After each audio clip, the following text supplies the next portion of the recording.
Do you want to ditch the sword and shield but still want to be the bulwark of your party? Do you love to be a master at controlling the battlefield? Do you love casting spells but your group doesn't have a designated tank? Then this is the build for you. Hey guys, it's Warners and I'm back with yet another thematic yet effective character build. This time I wanted to find out if I could make a tank character that is only in caster levels. I'm not allowed to be a fighter, I'm not allowed to be a barbarian, I'm not allowed to be a paladin, I can't use any weapons, and I'm not going to be wearing any armor, but I'm going to try to be the best tank I can be. I also did this poll with my community to see what they think is the #1 most important thing to do as a tank, and even though there was some debate in the comments, it seems that controlling enemies and taunting them is the most important thing to the community. Now, D&D doesn't have any actual taunting mechanics like you see in video games, but they do have several classes that can do a sort of soft taunt ability. Now, there aren't many spellcasters that have this ability, but with the release of the 2024 Player's Handbook, the Archfey patron warlock has one of those abilities. Not only that, it's very fun to use, and with a few other decisions I'll be making in this build, we're not only going to be able to taunt our enemies, we're also going to be able to shut them down, and we're going to have a pretty decent amount of damage mitigation on top of all that. Now, because this is a tank build, this is very DM dependent on how your DM runs combat. Some DMs make the most tactical choice for the combat, even if the NPCs might not necessarily know what the most tactical thing is. But I feel like most DMs will sort of role play their NPCs and their enemies to sort of do what logically makes sense in the narrative of the story. And I would argue personally, if you see a robe-wearing spellcaster, most enemies would feel pretty good about attacking them, especially if they have a lower intelligence. Again, this is just my opinion. If I'm running combat as a DM, I'll typically go for the characters that look the squishiest, not necessarily the ones that are actually the squishiest. Also, with this build, being a spellcaster, there's so many different variations of strategy you could use with this character and different variations of how to use their abilities depending on the situation. I'm going to highlight each ability that I think will be useful for tanking, but when it comes to the DPR section, I'm mostly going to be using that to talk about strategy and the general strategies that'll probably work the best in most situations. And then with the rest of your sort of toolkit you have, you can adjust accordingly. Just a reminder, this is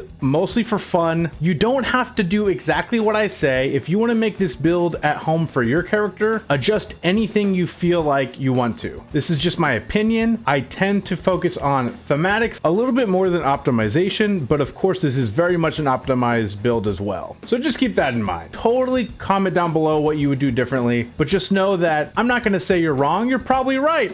So let's go ahead and get into it. So for species option, I am going to go with Goliath. And I know what you're saying. Everyone goes with Goliath every single time and it's getting boring and tired and I hate it. The Goliaths are the best species for every build. And when people make videos about Goliaths, I'm like, oh my God, stop, please. I haven't made a build with a Goliath in quite a while because I wanted to use them sparingly. So just know this is my first Goliath build in months. But we're going to do something a bit different and unexpected. Instead of going with the typical Frost Goliath or Hill Goliath, we're actually going to go with the Stone Giant Ancestry Goliath. And this is actually the original Goliath species feature that they had before the 2024 rules. So essentially, when you take damage, as a reaction, you can reduce the damage by 1d12 plus your Constitution modifier. And you get that proficiency bonus times per long rest. Goliath gives us a couple more things that help with this build specifically. Instead of 30 feet of movement, you have 35 feet of movement. Goliaths also have the ability of large form, where as a bonus action for 10 minutes, they can be large size, which is a really cool ability, but it's only once per long rest. So even though this ability is really useful and really helpful for this build, you only get it once per day. So just keep that in mind. For the background, we're going to be going with Wayfarer. With the Wayfarer background, we get the Lucky Feet, and the Lucky Feet is very good for very obvious reasons where you can have advantage on your D20 tests. But a much forgotten second ability that the Lucky Feet can do is you can make attack rolls against you at disadvantage, which will combo very well with our later abilities. So keep that in mind as well. The ability score increases that we get as an option with the Wayfarer background are Dex, Wisdom, or Charisma. We're going to be going +2 charisma, +1 dex. That makes our starting ability scores with point buy, 8 strength, 15 dexterity with the +1 making it a 16 dexterity, 14 constitution, 8 intelligence, 10 wisdom, 15 charisma with the +2 making it a 17 charisma.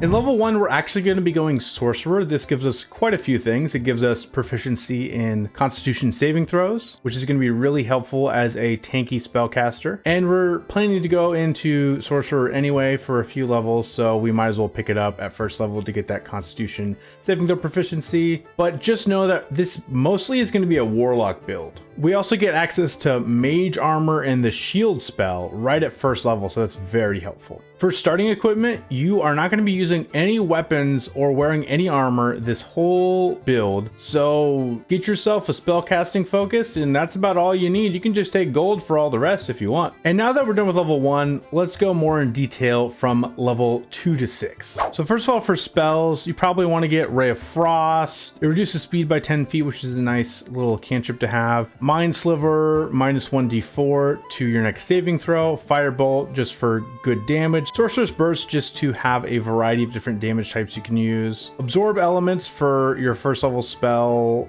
Jump, Mage Armor, Shield. These are all very good, especially Absorb Elements, Mage Armor, and Shield. We're a tank, we want to be able to survive many hits. Also, with casting Mage Armor, our armor class is 16 here at level 1, and when we cast Shield, it makes our armor class 21. So we're doing pretty good for armor class here at level 1 as a spellcaster. But right at level 2, we're going from sorcerer into warlock, and basically for quite a while, we're going to keep going between the classes as we level up. And warlock level 1, character class level 2, we're going to get 1 Eldritch Invocation. I'm going to be going with Eldritch Mind, and you're going to pick up Eldritch Blast and Blade Ward, and probably Armor of Agathis, Bane, Hex. Those are all good first level spells. Level 2 sorcerer, we get Meta Magic, which is awesome. For Meta Magic options, you should probably go with Quicken Spell and Heighten Spell. Another good option could be Careful Spell. That's just depending on what you'd like to focus on. Also, I forgot to mention at level 1 sorcerer, we get Innate Sorcery. If you don't know what this is, basically it is the Sorcerer Rage equivalent. As a bonus action, for 1 minute, you have a +1 to all your spell save DCs for sorcerer spells specifically, and you have advantage on attack rolls as well for sorcerer spells specifically. So this won't work with our warlock spells, it'll only work with our sorcerer spells. So just keep that in mind, but we're going to be using this for this build for sure. And then warlock level 2, we're going to get more Eldritch Invocations. We're going to get 2 more. I'll pick up Repelling Blast, so Eldritch Blast, you can push people away now. And then actually, we're going to go Magic Initiate Druid, and we get that from Lessons at the First Ones. It's an invocation that you can keep on taking that lets you gain a extra origin feat, and we're specifically taking this for a couple reasons. We definitely want the Thorn Whip spell just to have another option for control, where Thorn Whip allows you to pull targets 10 feet closer to you, and there are going to be times where that will be useful. And then also we're going to get the Entangle spell. Entangle, I feel like, is a spell that is underrated a bit. So it's an action cast, strength saving throw in a 20-foot cube, and all the creatures inside, if they fail the strength saving throw, they get the restrained condition. I also feel like the restrained condition is a condition that is underrated. It makes it so that targets' speed is 0 and attack rolls against them are at advantage and their attack rolls are at disadvantage. Also, they make dex saving throws at disadvantage as well. It's such a good debilitating condition to put on enemies, and this works all the way to really high levels. There are some creatures that are immune to restrained, but not that many. So yeah, great spell. It will be very useful for this build. And then Starry Wisp is just a good cantrip to have. It makes it so enemies can't be invisible for a short time, so that's kind of nice to have in very specific situations, but we won't have access to this cantrip anyway, so we might as well pick it up. And actually, I said we would keep going back and forth, but actually for level 5, instead of going back into Sorcerer, we're actually going to go into Warlock first, and we're going to be picking our subclass, the Archfey Patron Warlock. This gives us a few things. First of all, it gives us access to the Archfey Warlock spells. We get Calm Emotions, Fairy Fire, Misty Step, Phantasmal Force, and Sleep. Sleep is a pretty good option. It's actually not as good as it used to be here at lower levels, but it scales a bit better. It affects a very small area, only 5 feet now, but you know, it's pretty debilitating. And then at later levels, we'll get access to Blink, Plant Growth, Dominate Beast, Greater Invisibility, Dominate Person, and Seeming, so all pretty good spells. But this is the main thing we were after. We get Steps of the Fae. Basically, we get to cast Misty Step, Charisma modifier times per long rest, and when we do, it has 2 extra effects. Refreshing Step, we get to choose ourselves or an ally within 10 feet, and they get 1d10 temporary hit points. That's pretty decent, but this is the one we were mainly after, which is Taunting Step. Creatures within 5 feet of the space you left after you Misty Step make a Wisdom saving throw, and if they fail, they have disadvantage on all attacks against creatures other than the warlock. So yeah, this is our tanking taunting ability. It's literally called Taunting Step. So there we go. We already have that here, level 5. Also keep in mind, because you're not consuming a spell slot when using these Misty Steps, you can still cast a regular action spell as well. Then at level 6, we go back into Sorcerer and we get our Sorcerer subclass, and that is the Clockwork Sorcerer. I debated almost going Draconic Sorcery because Draconic Sorcerers get a higher armor class, but there's some higher level abilities that this subclass gives us that's a bit better than going into Draconic Sorcery. Here at level 3 though, we get Aid, Alarm, Lesser Restoration, Protection from Evil and Good, and then eventually we'll get Dispel Magic, very good spell, Protection from Energy, not very good spell, and we will actually be gaining Freedom of Movement and Summon Construct, which Summon Construct is normally only available to wizards, so it's kind of a sweet pickup. Probably not the best spell to use, but it actually could be kind of useful for this tank build, but I'm not going to be including that in the DPR. You can look it up yourself if you're curious, but Freedom of Movement is a very good pickup, which we don't have yet, but we'll eventually get. And then we get Restore Balance. Your connection to the plane of absolute order allows you to equalize chaotic moments. When a creature you can see within 60 feet of yourself is about to roll a d20 with advantage or disadvantage, you can take a reaction to prevent the roll from being affected by advantage and disadvantage. So basically, Charisma modifier times per long rest, you can make a advantage or disadvantage roll a regular roll. If you combine this with the luck feat, we have a lot of dice manipulation we can be doing, so pretty nice. So real quick, I forgot to go over the second level spells, and the main reason we went to level 3 Sorcerer wasn't necessarily to get the subclass, it was to get access to second level Sorcerer spells, because we really wanted to get Rhymes Binding Ice. Now unfortunately, if your DM doesn't allow you to use older source books, even though 5e 2024 is supposed to be backwards compatible with the older books, you won't have access to this spell. This is from Fizban's Treasury of Dragons. So it's a 30-foot cone action cast spell, and if targets fail, they take 3d8 damage, and they are hindered by ice, which is not a normal condition like restrained, stunned, or paralyzed. It's its own unique spell effect. If they succeed, they still take half damage, but they're not hindered by the ice. And what hindered by ice does, essentially, is it makes their speed 0, and they cannot get rid of this reduction in speed until either a minute passes or themselves or an ally of theirs takes their full action to free them from the ice. So very good spell. And it's going to be a big part of this build. Not only does this reduce action economy, but it reduces speed if they don't want to sacrifice their action economy. So yes. And with all that being said, let's go into our strategy here at level 6. And I'll technically go over DPR, but I would say this DPR section is more of a strategy section. All right, so let's go into strategy. This is kind of a little scenario I cooked up for level 6. And I'm not going to be showing the strategy battle map thing every time because it's mostly just going to be this. So we're going to open up with action casting Entangle, which remember is a 20-foot cube. So in this scenario, I would be able to get these goblins. Again, these goblins could be more spread out than they are in this example. And if that's the case, then you'll probably be able to get a good amount of them. So that's our action. The area stays difficult terrain, but creatures that enter do not become entangled. So then I'll move up here. Again, you could always switch the order of how you do this if you want, but I'll get right up to them and then I'll Misty Step away and trigger Taunting Step. And this affects creatures within 5 feet of me. On a grid, it would be a 3x3 square, which is this area. So we wouldn't be able to get this Goblin Warrior over here. But let's say, hypothetically, we were large size. This would be the case if we used our bonus action before combat to go into large form. Again, like I said earlier, this won't happen all the time, but just know that this is a mechanic that can be used for times that you want to utilize it. As a large size creature, what is considered within 5 feet of you has become a lot bigger. Also keep in mind, as a sorcerer, you do get access to the enlarge reduce spell. So if you're not concentrating on anything better and you really want to be able to taunt a lot of creatures, you could concentrate on enlarge and have your character be huge size. So that's something to keep in mind, or a more reliable way to be large size. But either way, the targets are probably either entangled or they have disadvantage on their attack rolls. And you are way over here, away from the party. So if they aren't entangled, they have disadvantage against all attack rolls against everyone but you. So they have a motivation to get closer to you. Let's say this guy attacks you. Depending on how ready you were for this combat, you could have cast Armor of Agathis on you. If you cast Armor of Agathis on yourself and he attacks you, let's say he does 5 damage, he'll take 10 damage back. And let's say your Armor of Agathis hit points are reduced by 5 because of the 5 damage he did. Well, actually, you can use your Goliath ability and roll a 1d12 and reduce the damage by 1d12 plus your con mod. So actually, you could keep this Armor of Agathis up even longer than you normally would be able to. And so this guy hit you and potentially did no damage, but he took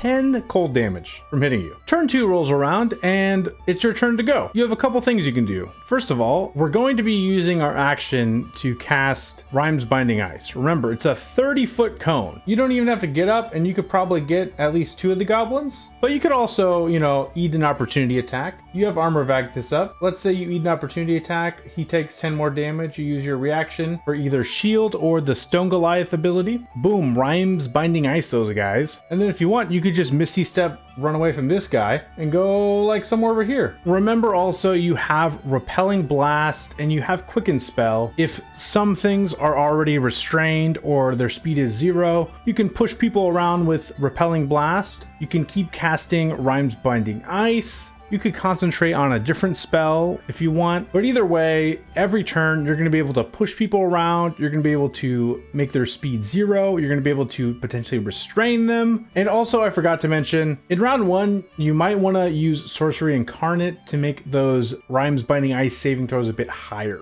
All right, so let's assume a couple things for this DPR. You have 3 targets. You cast Armor of Agathis on yourself before combat starts. And that's about it. So action, cast Entangle on the targets as best you can. Bonus action, activate Innate Sorcery. Entangle isn't a sorcerer spell, so it doesn't work with Innate Sorcery anyway, but you could switch the order however you want, doesn't really matter. Round 2 rolls around, you cast Rhyme's Binding Ice on them, hopefully reduce their speed to 0, and then you want to get as close to them as you can, and bonus action Misty Step and use Taunting Step. And you do that every round for round 2, 3, and 4. Let's say you only get hit once with Armor of Agathis and they do more than 10 damage. So you only get 10 damage from your Armor of Agathis.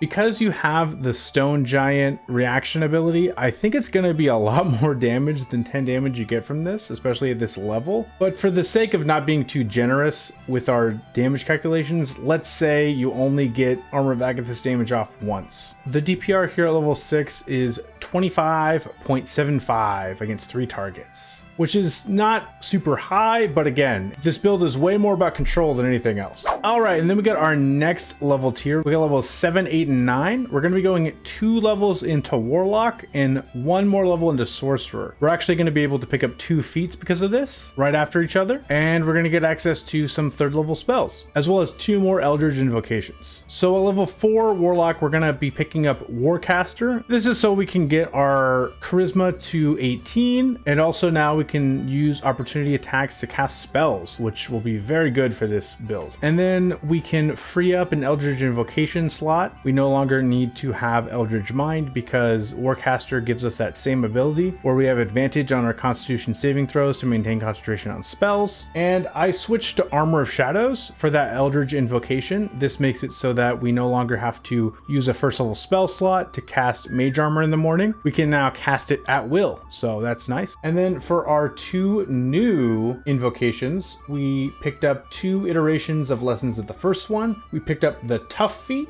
to make our hit point maximum a bit more. And then we picked up the alert feat. This will give us our proficiency bonus added to our initiative, and we can swap initiative with our allies, which is going to be very useful. We can really set up the combat to go in our favor however we want, so that's nice. And then for level 4 sorcerer feat, we're actually going to be picking up Mage Slayer. We get the cool concentration breaker feature where when we attack someone that is concentrating on a spell, they make their constitution saving throw to maintain concentration on their spell at disadvantage. But we are more getting this for guarded mind. We basically get a legendary resistance for any wisdom, intelligence, or charisma saving throw. And because our intelligence and wisdom are pretty low, this is going to be really helpful as a tank character to be able to survive those situations a bit better. And then we get to up our dexterity by 1, which eventually will pay off in upping our armor class even more. So yeah, level 5 warlock, we pick up 3rd level spells. I would take Hunger of Hadar, and that's about it, honestly, for this build specifically. Hunger of Hadar is a really good spell. I didn't include it in the DPR calculations, but you're probably going to be able to use this spell pretty often. It's not entirely focused on control, so that's why I didn't include it in the DPR calculations, but it's still a very good spell. It blinds targets, it slows them down, and it deals damage every turn, which is really powerful. Just spells like Entangle, and eventually I'm going to be switching to the slow spell, are just a little more friendly with whatever the party is doing. Hunger of Hadar can be a bit annoying depending on the group you're playing with and the strategies they're wanting to use. So yeah, just keep that in mind. Another potential strategy to take advantage of is the Blink spell. You automatically get this prepared with your Archfey patron subclass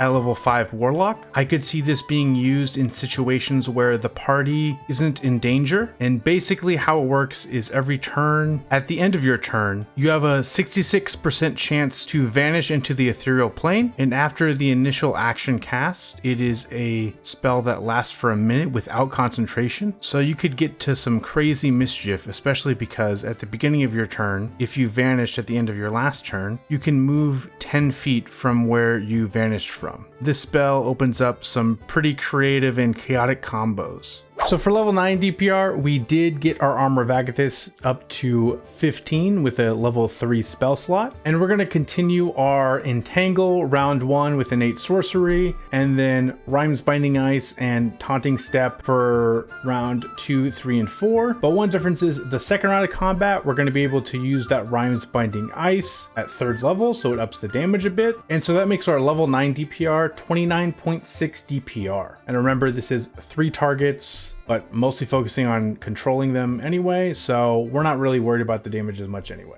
All right, for our level 12, we're going to be going 2 levels into Sorcerer and 1 more level into Warlock. So level 5 into Sorcerer gives us access to 3rd level spells. We're going to finally get access to spells like Counterspell, Fireball, Hypnotic Pattern, and Slow. Fireball is great for damage. You guys know why Counterspell is good, but Slow is a very debilitating spell. Affected creatures within a 40-foot cube within a 120-foot range. If they fail a wisdom saving throw, their speed is halved. They have a -2 to AC and dexterity saving throws, and they can't take reactions. And on their turns, they have to either take an action, a bonus action, and they can't do both. And they must only make 1 attack if they take the attack action. And if they cast a spell with a somatic component, there's a 25% chance the spell fails as a result of the target making the spell's gesture too slowly. They do repeat the save at the end of each of their turns, similar to Entangle. But if you combo this with Rhymes Binding Ice, this makes it so that if they're slowed and they want to use their action to get out of the ice, they then cannot use a bonus action. And let's say they have a ranged attack, this gives them the motivation to maybe waste their action to get out of the ice, because they'll only be able to make 1 attack anyway if they're slowed. So yeah, it really limits their ability to do anything to your allies. So very good combo in my opinion. In level 6 Sorcerer, we get the ability that I went into this class to get. We get Bastion of Law. So you can tap into the grand equation of existence to imbue a creature with a shimmering shield of order. As a magic action, you can expend 1 to 5 sorcery points to create a magical ward around yourself or another creature you can see within 30 feet of yourself. The ward is represented by a number of d8s equal to the number of sorcery points spent to create it. When the warded creature takes damage, it can expend a number of those dice, roll them, and reduce the damage taken by the total rolled on those dice.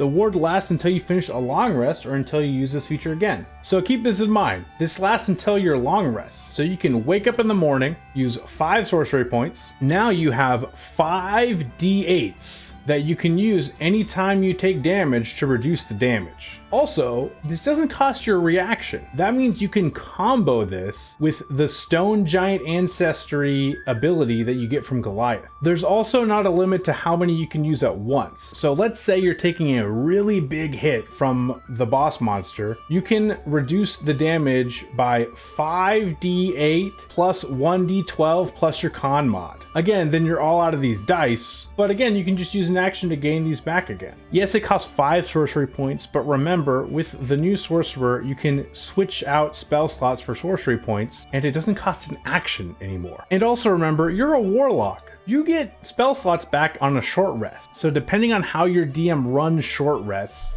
you could potentially be getting these sorcery points back very quickly and easily. If you're feeling kind as well and you have a lot of sorcery points, you could also just hand these out to your allies to reduce their damage taken. Combine this with Armor of Agathis though at higher levels, and this makes it so your Armor of Agathis is gonna last a really long time, in a lot of cases at least. And then we're going to be going into level 6 Warlock, and we're going to get the feature Misty Escape, and basically we get 2 new features for our Steps of the Fae feature. We get Disappearing Step and Dreadful Step. Disappearing Step, when you use Misty Step, you can be invisible to the start of your next turn, which could be very useful with this build. Make sure to read ahead, unlike me though. You also can end this invisible condition if you take an attack roll, deal damage, or cast a spell. Basically, imagine you have the invisible condition just like how the invisibility spell works. And then you also get Dreadful Step. Creatures within 5 feet of the space you left or the space you appear in, your choice, must succeed on a wisdom saving throw against your spell save DC, or they take 2d10 psychic damage. So let's say you're doing your bonus action Misty Step thing and all the enemies are hindered in some way and you don't feel like you should really taunt them because they're not going to be able to hit your allies anyway. You might as well do some AoE psychic damage, you know? And just like before, you're going to be doing the exact same thing for round 2, 3, and 4, but we have higher level spell slots now. So for round 2, 3, and 4, you're going to be able to cast Ryan's Binding Ice at 3rd level every round. But for round 1, you're probably going to be casting the slow spell. There are times where Entangle will still be a better option, but I would say most of the time now you're going to be casting slow. So round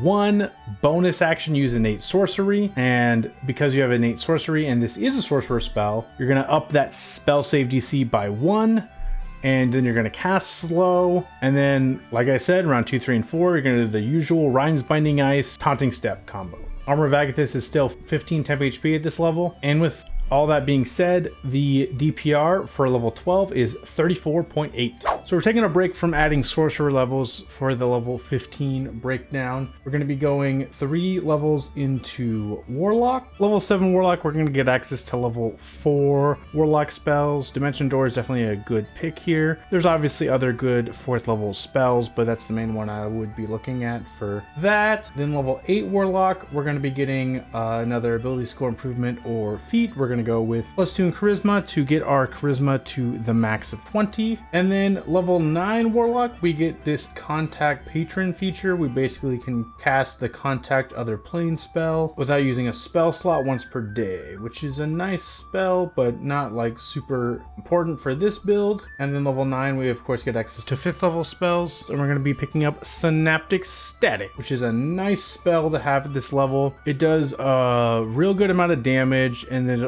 also, if the creatures fail, which they're very likely to fail because it's an intelligence save, which is one of the worst saves for enemies, it makes it so for 1 minute or until they succeed on their intelligence saving throw at the end of each of their turns, they subtract a 1d6 from all attack rolls and ability checks. So if you combine that with your disadvantage you're giving them to their attack rolls against your allies, this makes it even better. And I haven't really mentioned this much lately, but we do have 2 5th level slots now, but we also have 3 3rd level slots from sorcerer, 3 2nd level slots slots and 4 first level slots. So we got a good mix of spell slots here at level 15. Let's go ahead and talk strategy in DPR. So round 1 is going to be very similar. We're going to cast Slow or Entangle. You could even cast Hunger of Hadar if you're feeling like it. And then bonus action innate sorcery. Also, our Armor of Agathis is cast at a 5th level spell slot before combat now. So we're looking at 25 temp HP. Combined with all of our damage reduction abilities, this could potentially add a lot of survivability. But also know if you save that 5th level slot for Synaptic Static castings, you'll be able to do a bit more reliable damage and you'll be able to debilitate enemies a bit more. But we're going to assume for this DPR that we're using our 5th level slot for Armor of Agathis and then the other 5th level slot for a casting of Synaptic Static. So that means that for round 2, after we get our concentration and innate sorcery going, we're going to cast Synaptic Static with our action and then do the Taunting Step, Misty Step. And then round 3, we're going to do the usual Rhymes Binding Ice, but at level 3 and the bonus action Taunting Step. And we're going to do round 4, the same exact thing. So Rhymes Binding Ice and then Misty Step, Taunting Step. And that makes our level 15 DPR 43.1 against 3 targets. But again, if everything succeeds though, they are slowed. They have a -6 to their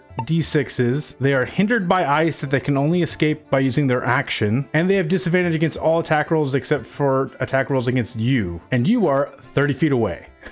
And then let's go to our level 20 breakdown. So we're going to go back into Sorcerer a bit. We're going to get our level 7 Sorcerer ability, Sorcery Incarnate. If you have no uses of innate sorcery left, you can use it if you spend 2 sorcery points when you take the bonus action to activate it. And now, when your innate sorcery feature is up, you can use up to 2 meta magic options for each spell you cast. And again, I went with Quicken Spell and Heighten Spell when I originally talked about meta magic options. Quicken Spell isn't actually in our breakdown for things that I use, but if you were to use Quicken Spell, it's very useful. It's more just have a versatility option. And I picked Heighten Spell more as a way to, if you really want an enemy to fail a saving throw, you can make them make their saving throw a disadvantage. But honestly, the more that I think about this build, I think Careful Spell could potentially be better, because Careful Spell would allow you to, if you're making your allies roll a saving throw because they're in your Rhymes Binding Ice or they're in some sort of AoE effect you're doing, it makes it so that they can more likely succeed against that saving throw. So just consider your options when you're making this build. But either way, you could quicken and heighten a spell if you'd like. Maybe you're trying to do Rhymes Binding Ice and you want to specifically disadvantage one of the targets, but you also want to action cast Eldritch Blast to push the targets back after you hinder them in ice. Just an idea, just a thought. Then level 8 Sorcerer, we're gonna go for the Speedy feat. I